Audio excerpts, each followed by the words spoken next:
Hi friends, welcome to my channel. இன்றைக்கி நம்ம ரொம்ப ஹெல்த்தியாகவும் சுவையான ஒரு ரெசிபி தான் பார்க்க போகிறோம். ஸோ இது வந்து வெங்காயத்தாளில் நம்ம வந்து ஒரு சின்ன பொரியல் தான் பார்க்க போகிறோம்.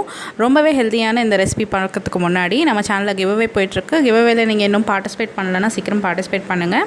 ஸோ வாங்க இப்போ நம்ம வீடியோக்குள்ளே போகலாம்.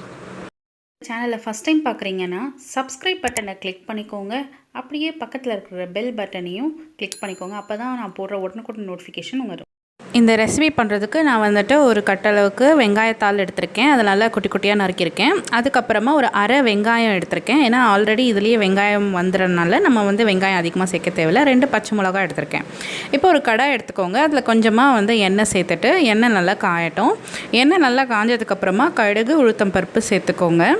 அதுக்கப்புறமா கருவேப்பிலை, அப்புறம் வெங்காயம், 2 பச்சை மிளகா, இது எல்லாத்தையும் சேர்த்துக்கோங்க.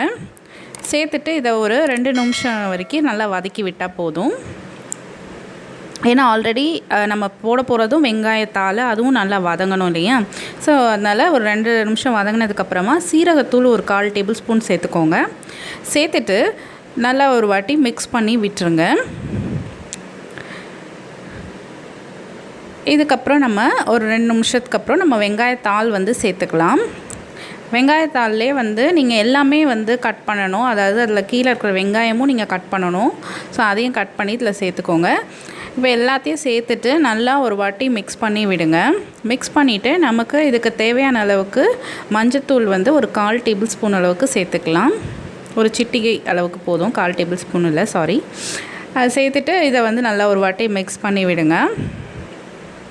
இப்போ அந்த வெங்காயம் எல்லாமே வந்து நல்லா வதங்கி வரதுக்காக கொஞ்சம் மூடி போட்டு வதக்கிடலாம்.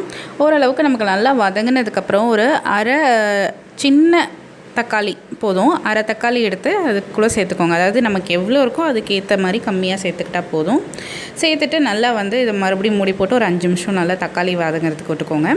இப்போ நமக்கு நல்லா சுருங்கி வந்துருச்சு. இந்த ஸ்டேஜில் தான் நம்ம வந்து உப்பே சேர்க்கணும். இல்லைனா முன்னாடி நீங்கள் சேர்த்திங்கன்னா ரொம்ப வந்து உப்பு ஜாஸ்தியாக இருக்கிற மாதிரி இருக்கும்.